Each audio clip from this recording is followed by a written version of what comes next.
प्रधानमंत्री जी ने एक एक एक बार तो बोल दिए, लेकिन किस बात पे? एक इंसिडेंट पे। मैं पूछना चाहता हूँ, प्लीज़ आदरणीय प्रधान सेवक जी, आप अपने आप को प्रधान सेवक कहते हैं, हमारा आपका हमारे देश के भविष्य की बात है। मणिपुर आने वाले चुनाव के लिए 5-5 सालों के लिए आप नीति बनाने के लिए, चुनाव जीतने के लिए ही ये प्रदर्शन या बयानबाजी मत कीजिए प्लीज़।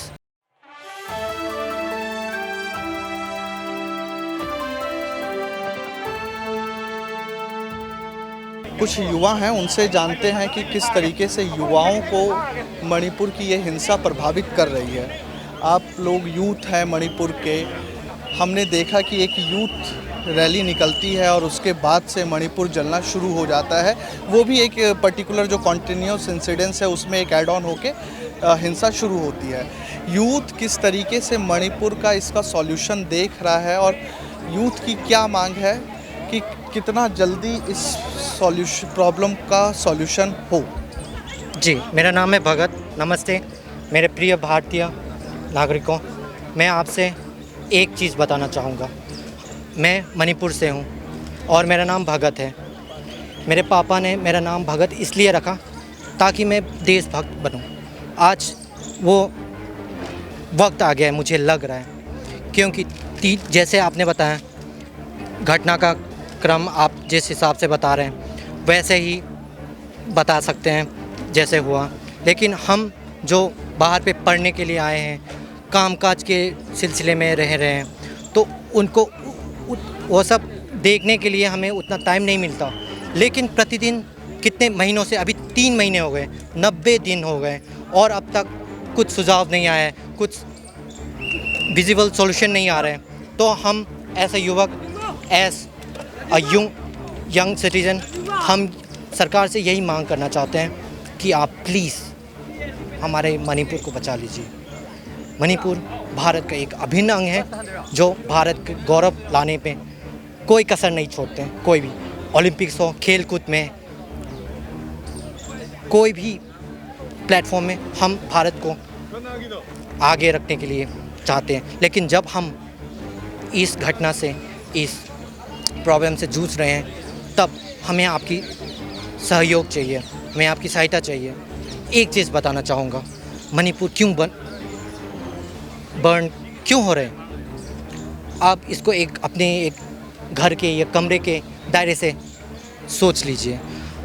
आपका घर अगर सुरक्षित रखना है तो सबसे पहले आप अपना दरवाज़ा खोल के न रखें ताकि चोर डकैती ना घुस पाएँ। ठीक उसी प्रकार मणिपुर का जो इंटरनेशनल बॉर्डर म्यांमार के साथ है उसको प्रॉपर्ली सील कर दीजिए, प्रोटेक्ट कर दीजिए।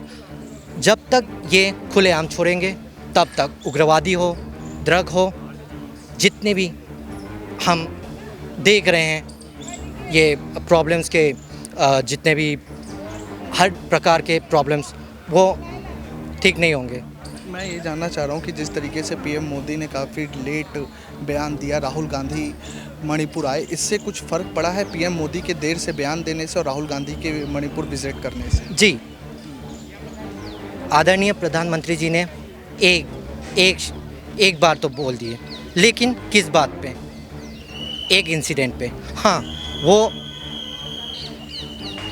दंडनीय और ये निंदनीय ये इंसिडेंट था, लेकिन असल बात में, ओवरऑल बात में उन्होंने क्या लफ्ज़ बताए, मैं पूछना चाहता हूँ।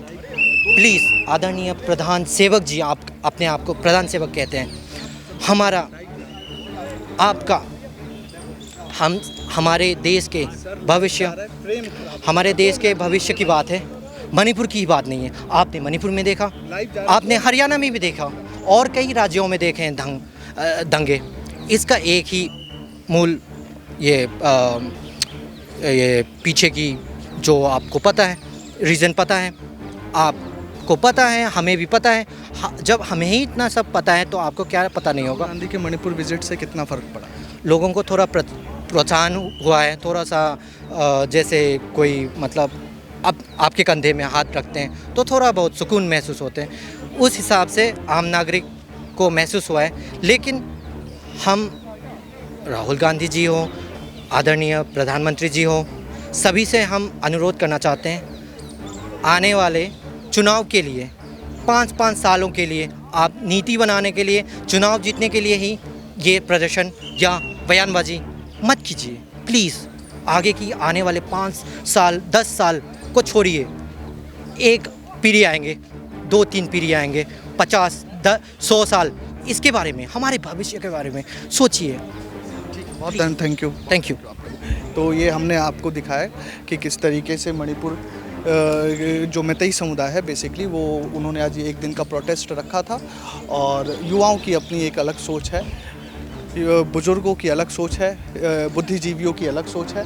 अब एक तरीके से पूरी तरीके से व्यवस्था ख़त्म हो गई है, लोग अपने घर चले गए हैं और जिस तरीके से पुलिस का डिप्लॉयमेंट है, अब ये है कि बाद की व्यवस्था को सुचारू रूप से समेट दिया जाए और लोग अपने अपने घर ठीक रूप से चले जाएं। इस बात को पुलिस अब एश्योर कर रही है। कैमरामैन सुमित के साथ मैं राकेश मोहन सिंह, नेक्स्ट 9 न्यूज़ के लिए धन्यवाद।